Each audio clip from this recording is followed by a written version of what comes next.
Today I'm going to show you the best way to complete the journal entry for FERNHILL Forest. So how this is going to work is I'm going to give you a recommended loadout for each rarity. For junk rarity, you should be using the magnet shovel. For your charms, you should be using the imp horns, the ice picks, and the cauldron hat. For the common rarity, you should be using the solstice shovel with the basic magnet, and the charms are going to be the same thing. For the unusual rarity, you can use the same thing, but myself, I use the starfire shovel. You can use the green magnets, and then the same 3 charms. For the scarce rarity, you're going to use the starfire shovel, the fortuned magnet, and for the charms, you're going to use the cauldron hat, the imp horns, and the solstice bell. For legendary, the starfire shovel, the legendary magnet is recommended, and the same 3 charms is the last. For mythics, use the starfire shovel, then you can use the magic magnet, and then for charms, use the same as the last 2. For divines, it's going to be the starfire shovel mixed with the crimson steel magnet, and also the same last 3 charms. Prismatic is also going to be the starfire shovel mixed with the same 3 charms. Now that the loadouts are out of the way, we're going to be using those loadouts for each of those rarities, and now let's go ahead and get into the best locations for every single item. All right, so this is going to be the biggest journal entry in the game, as you can see, with 69 total items. So once you get this one out of the way, you did a big chunk of the journal already, but since it is big, I'm going to be grouping up some of the more common items together, that way we can get through them easier. Starting off with the junk items, the tin can, the cinder block, the cog,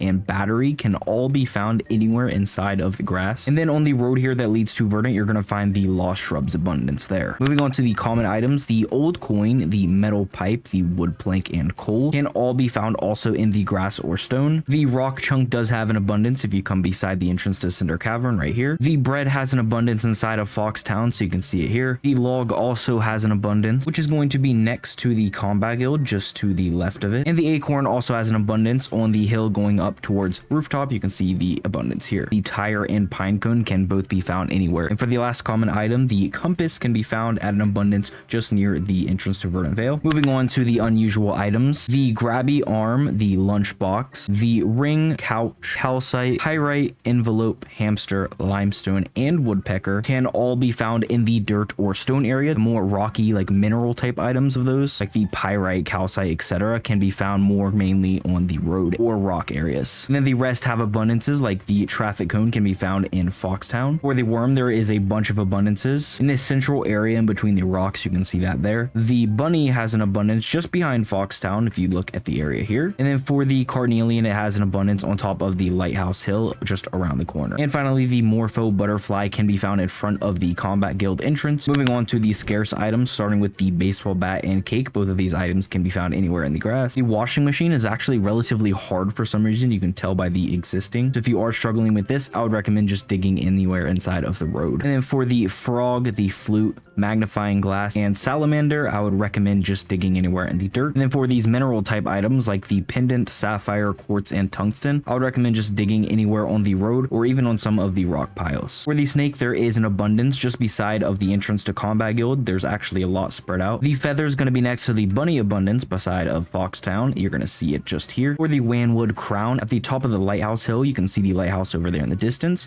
Just here is the wanwood crown abundance. And for the final scarce item here, on the mountain going up or down to the lighthouse, you're going to see the tulips abundance just here. Moving on to the legendaries, the cave painting bullhorn. The best location for this is going to be on any of the like rock piles scattered around. Next up, we have the teddy bear. This can be found anywhere in the dirt. And then we have the pet rock. This is one of the most common legendaries. You can find it in the dirt or even the rock. The cave painting mighty, going to be the same recommendation as the other paintings, just on any of the rock abundances. The tiger frog, I would recommend just digging anywhere in the dirt. And the diamond ring, same thing, just anywhere in the dirt. For the sniffles egg, it's not too hard to get, just anywhere in the dirt or road, either or. The gold nugget actually has an abundance at Copper Mesa, if you know where that is, but if you don't want to go over there for some reason, then you can also dig this up at FERNHILL anywhere on the road. The TV, mole, and tree, all 3 can just be found anywhere inside of the dirt area. The future paths painting, I would recommend just digging inside of the road for this. The wagon can actually be a little difficult. This was one of the last legendaries I actually got for this. I personally got it from Copper Mesa, so I'd recommend digging there. However, you can also just get it anywhere inside of FERNHILL Forest, more common during the snow. The kazoo can also be found anywhere inside of the dirt area. I struggled with this one for some reason, so if you're struggling with it, just pop a bunch of luck totems, to be honest. And then for the bowling trophy, this can be found at Foxtown. You can see the very tiny abundance here next to the leaderboards. Moving on to the mythical items, the OMB. So a lot of people actually struggle with this one, surprisingly. You can find it anywhere in the road or dirt. However, how I personally got it is to just drive around and wait for different like dig spots to appear. So if you didn't know, little dig spots can appear and a collar will be coming out of them. If you see it being pink, then there's a chance the OMB can be in it. However, I'd recommend just digging in the dirt or grass because that's pretty rare to find. The next one is the grandfather painting. This one a ton of people struggle with. My best recommendation is it's going to be just dig anywhere on top of the little stone piles. That's where I personally got it, and I've seen a lot of people get it that way. The banishing hammer is one of the easiest mythics in the game to get, I'd say, so I'd recommend just digging anywhere inside of the dirt or stone pathway. The gnome is also super easy to get. You can get it anywhere, however there is an abundance for it. If you go next to Verdant Vale, on top of the little mountain here, you can see the abundance. You can just hop up the tree to get up there. Moving on to the divine items, going with the pot of gold. This can be found anywhere inside of the grass area. And then we have the old car. It's a little easier to get than the pot of gold, and I'd recommend just digging anywhere in the stone. And for the prismatic for this area, which is going to be one of the easier prismatics to get, I've actually found so many of these. I've never struggled getting this. I would just dig anywhere in the grass. It's super easy to get this if you're struggling with this one, to be honest. I don't know how. And that is going to conclude and complete the journal entry for Fernhill Forest. After you get that out of the way, you are pretty much set for completing the other ones because this is the longest journal by far. Make sure to check out the other journal entry videos I have up on my channel. There's eventually going to be a playlist linked in the description once all of them are out, so you can go through and pick and choose the ones you need. Make sure to subscribe with notifications on so you don't miss it. Anyways, I'll see you in the next one.